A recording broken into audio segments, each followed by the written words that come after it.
Hey guys, it's Aych, coming at you with my first ever video for YouTube, and this will be a guide slash gameplay video for my Ballistas Foltest deck, which has been getting a little bit of attention on Gwent, and I've been getting pretty good results with it.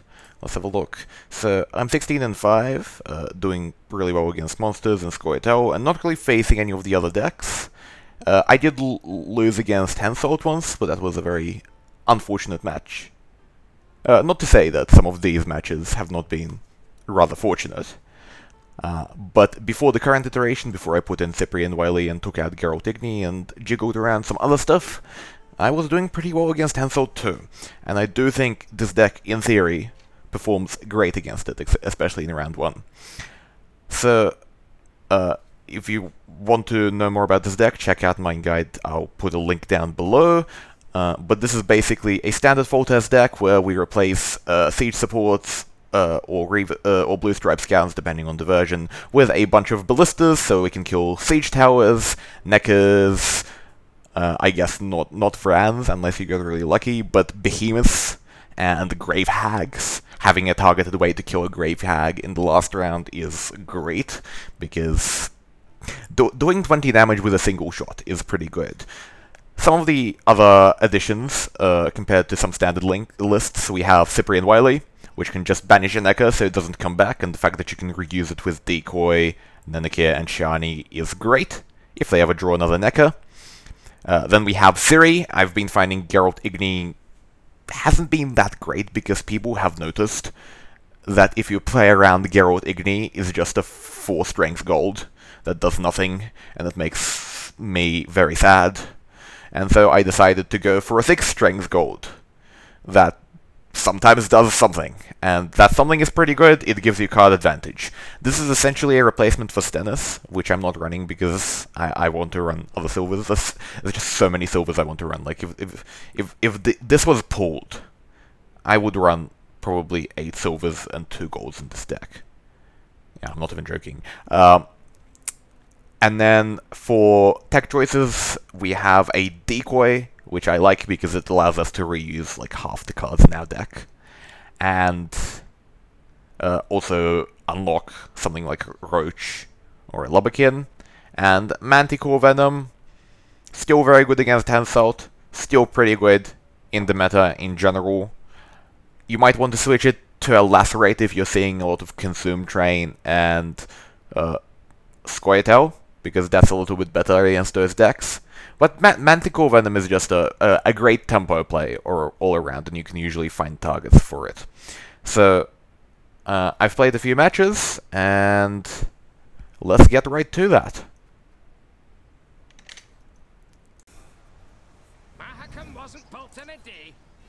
Brouver! Onward! Attack! My best friend, Brouver, and this guy's higher than us, so we could maybe break into 4.8k, which would be nice. I've never been to 4.8k. I'm an Australian, I don't find matches. Okay, so we have all our 4 golds, and which is actually good. Like, having too many silvers can sometimes be a problem, but having too many golds, like, the only one you can't really play round 1 is a Shani, and Ciri is useful as a round 1 or round 2. That's close in the deck. It's useful at some point. But then again, we do have a limited amount of bronzes to play with. So we really want to get our Reaver Scat. Of course, one we're going to get off King of Beggars, but we want to get another one. We're going to mulligan our Trebuchet for the biggest blacklist value. Then we're going to get rid of the Roach. There's a Reaver Scout. There's a Cyprian. And Ballista isn't too good, and we really do want to win round 1 against the Brouver. That's like a little bit of a luxury mulligan. Like, I could have maybe even mulligan Shiny. Or that sounds like heresy. But Shiny doesn't really do that much round 1. Okay, so he has 4 buffable cards in hand, so let's say they're these 4. I'm not, like... I also made a video that said, like, you can track the positions of the cards when he buffs them. But I'm just gonna say they're these 4. Unless these 5 the spells are golds. So he has a pretty good hand. So we're gonna start off with a Trub. The choice between Treb and Baron is questionable.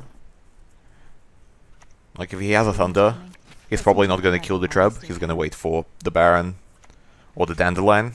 Since most of this style of decks does run Dandelion.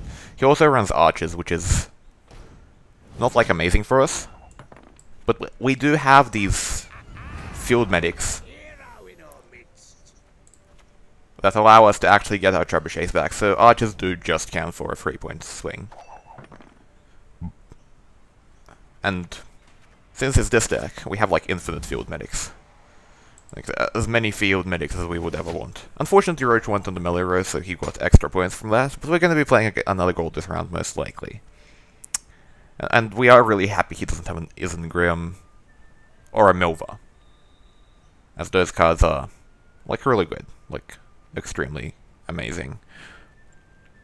So, he's played his Lacerate, so we can probably start getting more Trebs out. They're not currently on the same level, and he's played his Lacerate, so lacerating the back row. Like, this does give him more power, but we're gonna have to play these Trebs at some point. What's that? Alza's, sure. Have you heard of Medic? Hello, my friend Medic is here to save the day. I'm like, and we're still ahead, and getting 2 points every round. I am who I need to be. Oh, Yorvith. Haven't seen too many of Yorviths lately.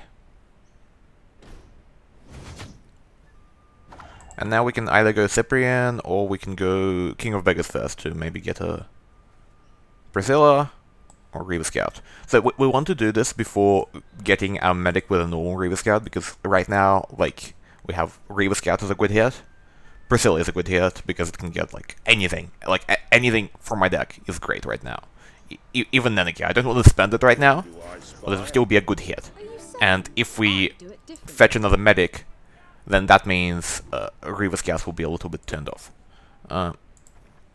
So Ballista, anything is better than a Ballista. What a Ballista does allow us to inflict some damage. Now let's take anything. Apparently, also a Ballista. So right now, none of these things are at free, so we don't want to like kill them off. And also, for Roach, we're going to be using Cyprian Wily, and of course, if we hit it with a Ballista, he can get it back, which is not good for us.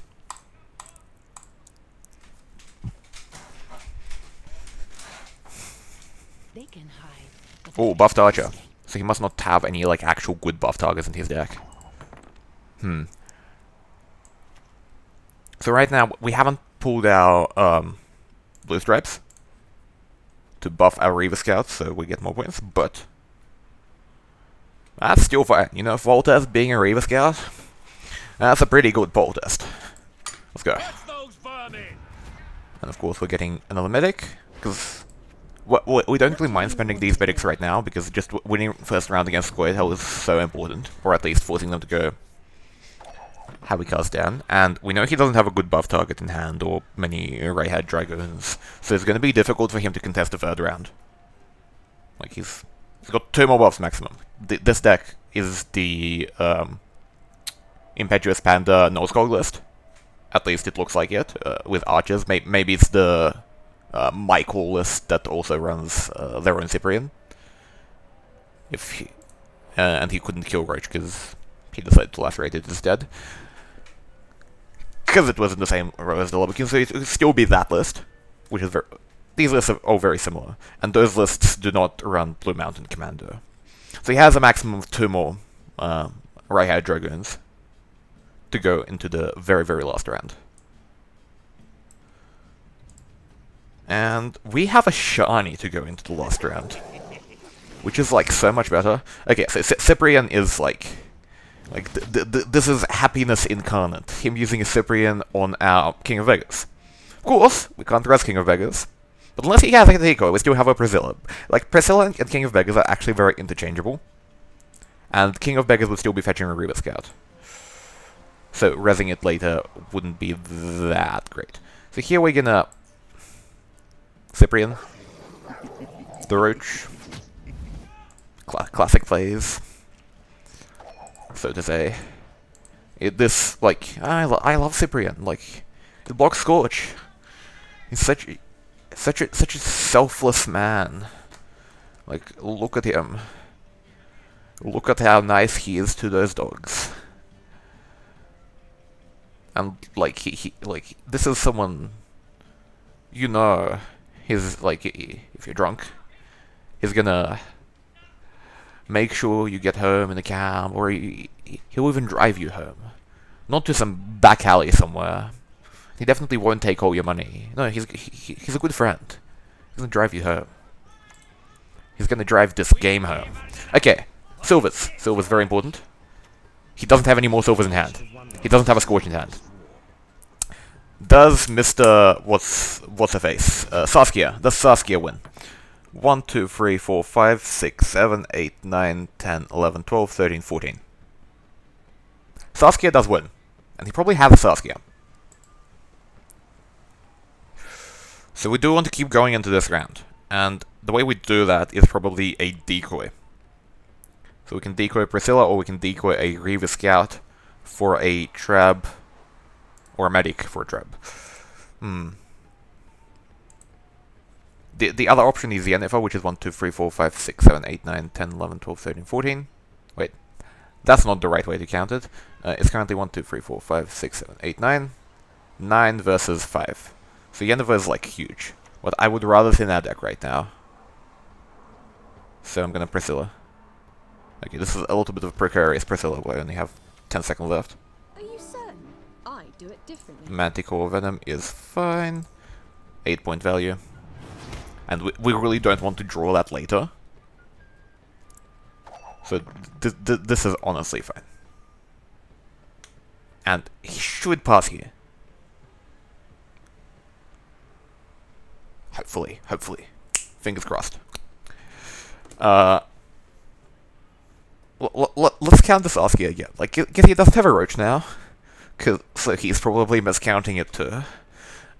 So 1, 2, 3, 4, 5, 6, 7, 8, 9, 10, 11, 12, 13. The Saskia is only 20 points, which is... Like, it catches up, but we have this trap going, we can get another trap going. And he passes. And winning one card down is great. Because we have Siri. And you know, those decks run Siri sometimes too. Maybe not Siri and Yorwith, but who knows?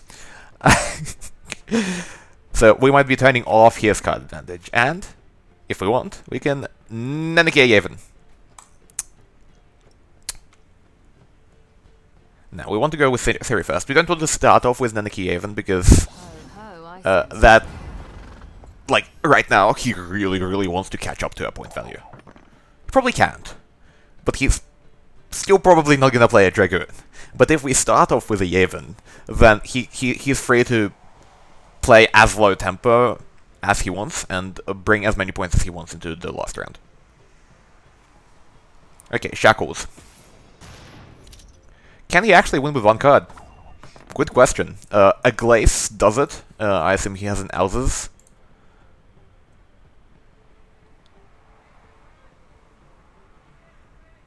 So if I pass here, he has to play one card. If I Yavin, he has to play one card and then I pass. So, if I pass here, we're going on even cards or better. If I play Yavin, then I'm going to be up to 4 cards. He's going to be down to 4 cards. And it's still going to be even cards or better. And I would rather save this Nennekia for something better. Like, Rising in Trap is great. And with the Yavin, there isn't really anything in this deck that we want to hit.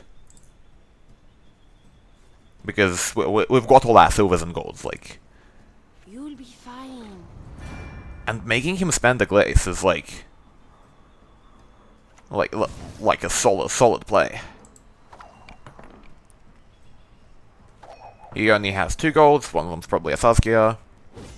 I don't know. Milva? Do people still play Milva? I guess Yorveth is the new Milva.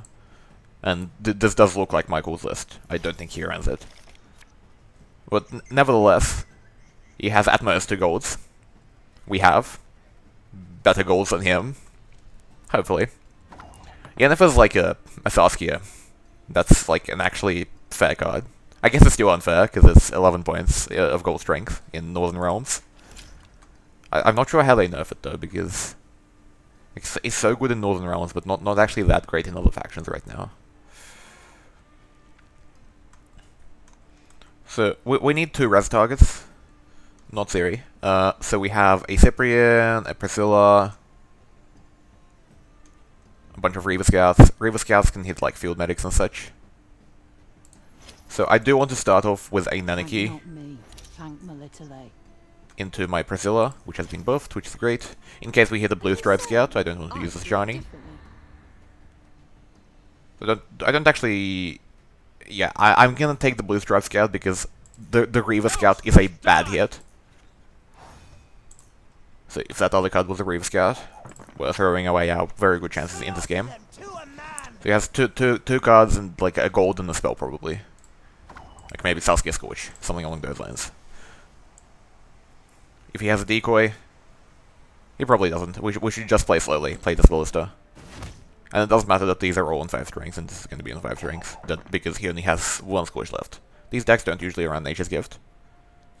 Especially if you're running Cyprian. Oh, see, we did turn off his Ciri. Nice. I mean, he also turned off our Ciri. But nevertheless. And, like, I could have played a very early Trub with my shiny, but I don't really need to do that because I have Cyprian as a target. And Cyprian is 10 points as a glorified Ballista. And Trub is 6 points, and there were only 4 or 5 rounds, and I would rather save the flexibility. Now I'm gonna Yennefer now, because we're not gonna be playing any more bronze units this round, and he might. Bronze or silver. And so this is the maximum value for a Yennefer that we're gonna get.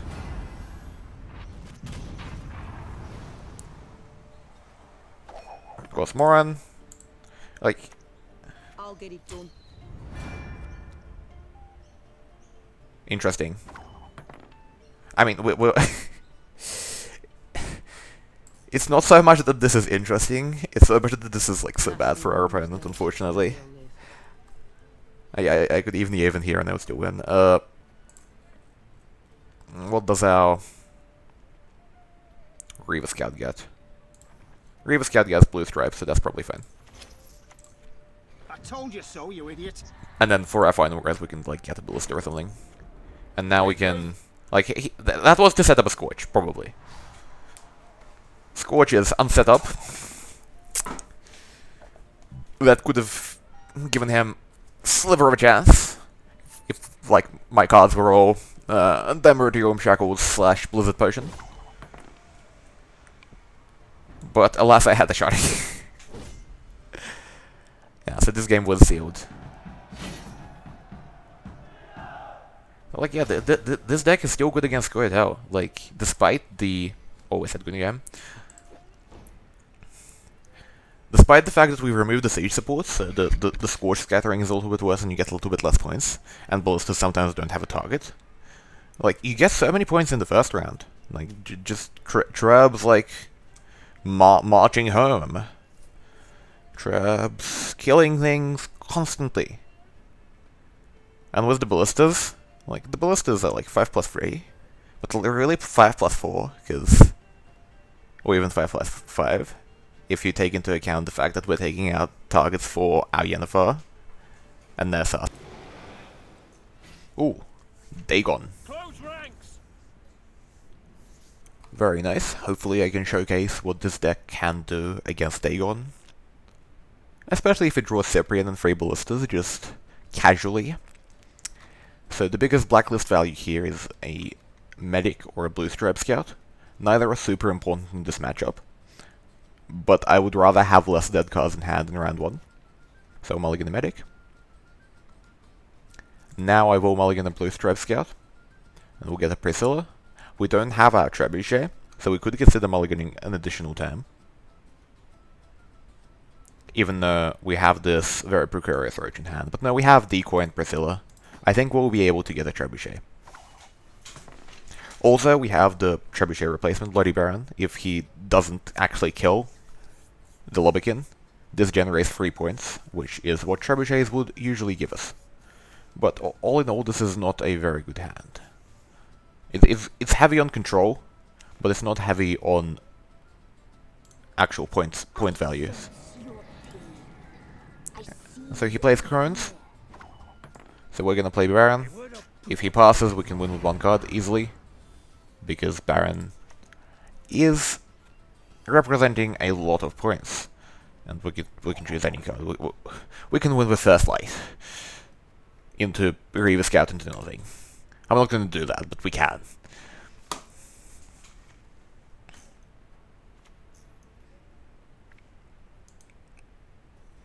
So hopefully he plays his Necro down here, and then we make it sad. So here we are going to have an interesting choice. Do we want to start killing it with Ballistas first, or do we want to Cyprian it? Given the fact that we can get a Cyprian back with a decoy, I think just killing it is fine.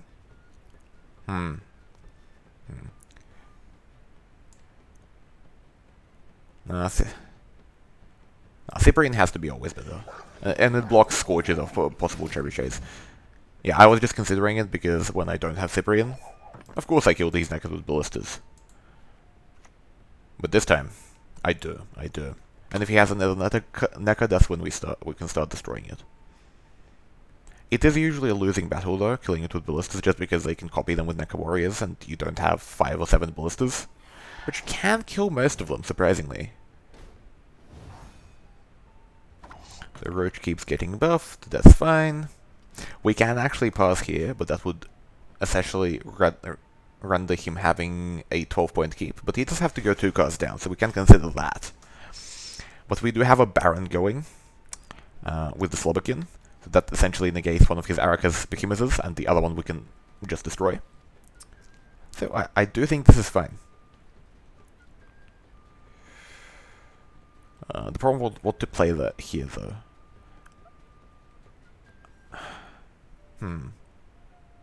Field Medics and the Reaver Scouts are quite bad right now.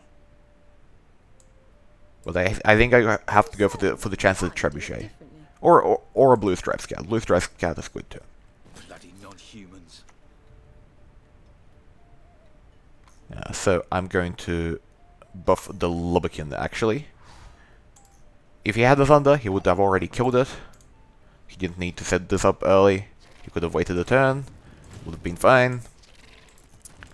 And buffing the Priscilla makes Decoy unavailable.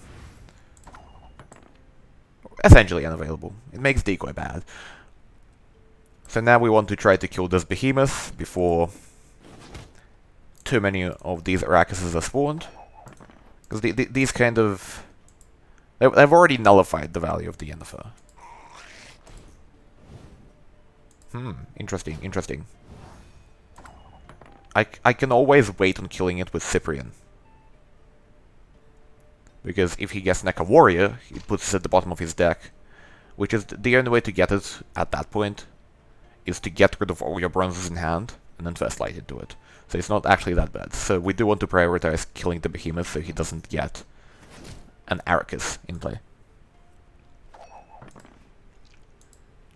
And of course any future Arrakis from an Ekibara that could be coming down, for instance.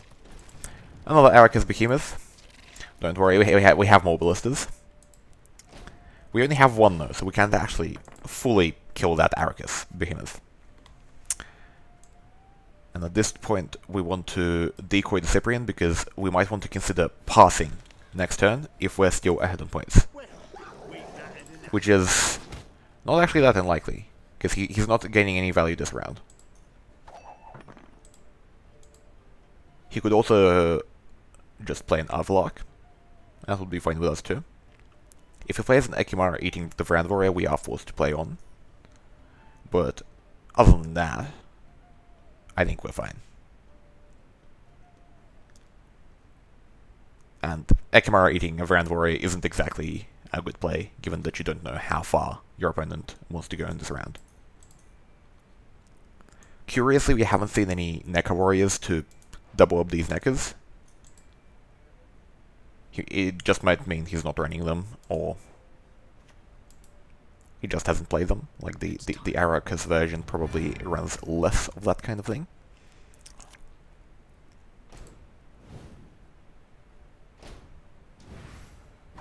So now we do want to play... Yes, we do want to play the Ciri.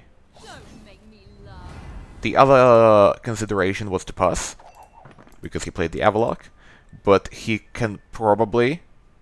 Yes, he can probably win with Karen in that scenario. We were only 20 points down, and Karen is 17 points, plus the growth of the Neckar, plus the Varant Devour. I believe that would work, yes. I don't know, so it actually would have been just exactly 20 points. That would have been fine. Okay, so he had the Roach in hand.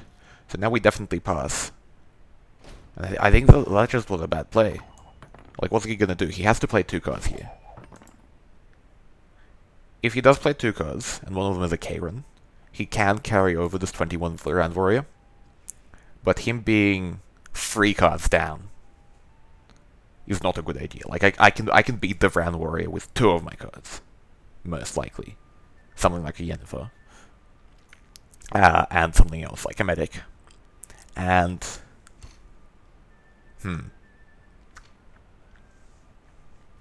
Yeah, Karen doesn't do it.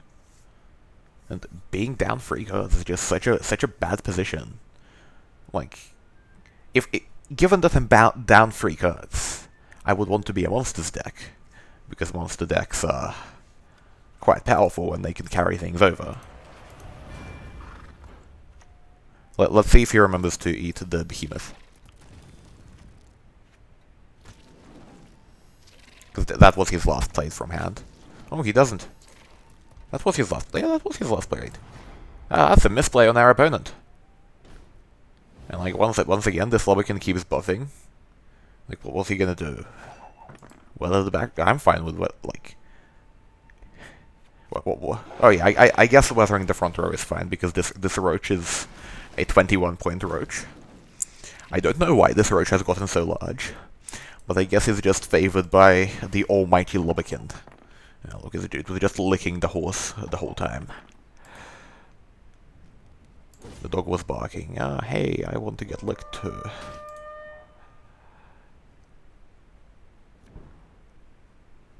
Like, he's down 3 cards. Like, this is 4.7k MMR. Like, being down 3 cards is not a good thing to be at any MMR. But especially at 4.7k. Like, yeah, sure, Avalok. He takes my Priscilla or my Cyprian or my Roche. Priscilla's probably the best, because now that he's 3 cards down, he probably has to attain some kind of tempo.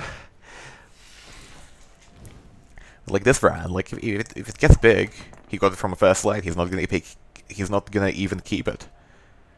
And I can just play slow tempo. I can just prepare for this round to go long, because if it goes short, Yennefer can, I believe, beat him in 1 card.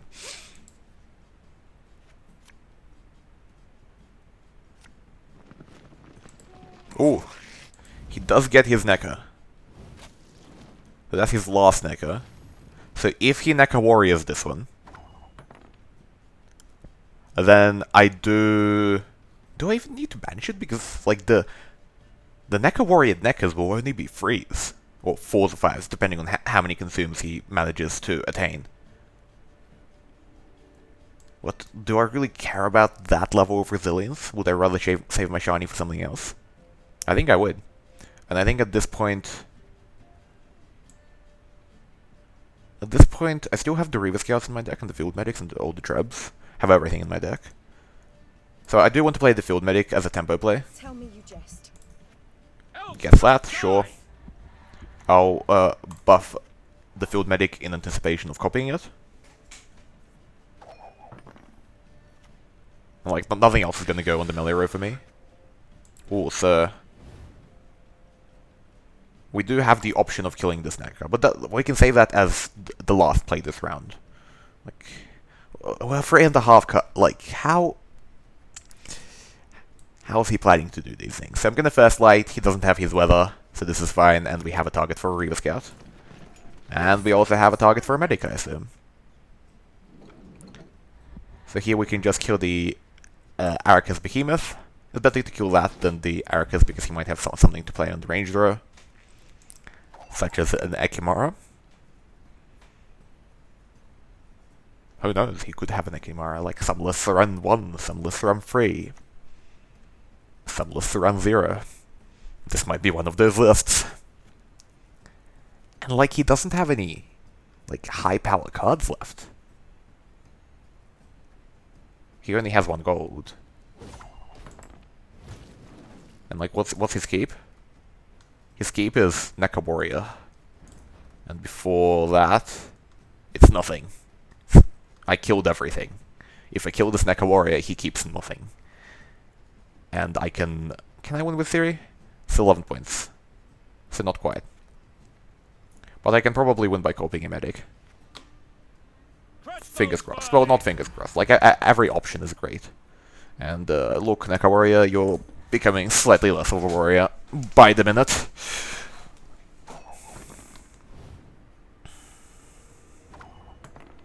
And like, 2 cards ahead going into the last round. This is great.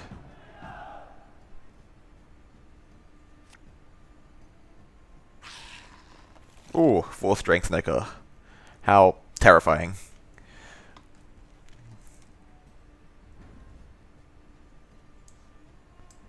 Can't even get that much value out of this Necker because there's no Karen. So he has like a really finite amount of consumes left. So at this point, he could have a Grave Hag, which is a moderate amount of power. But we also have a moderate amount of being able to kill Grave Hag. Actually a very large amount. We have 3 Ballistas and a Cyprian. And a very large Cyprian. Also, his last gold is Syrian, he just drew it. That's a little bit unfortunate, but even if he did draw it before, it's not like he would have been any fewer card. Well, he would have been 1 fewer card down. Let's not exaggerate, but it's not like that would have been helped him win the game.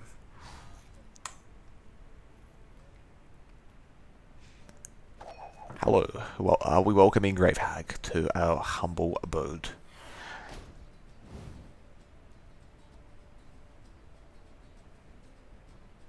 So now this is a pretty good Manticore Venom.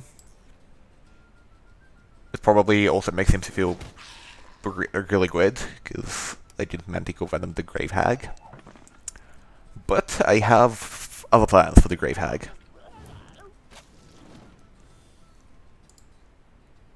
Specifically, I plan to torture it wildly.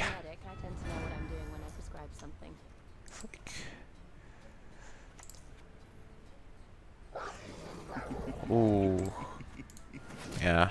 These dogs also want to be licked by the Lobbykin. But alas, Cyprian is gold, so that will not happen this game. And now, at this point, we have 2 options. We can either BM or be a reasonable individual. I usually choose to be a reasonable individual.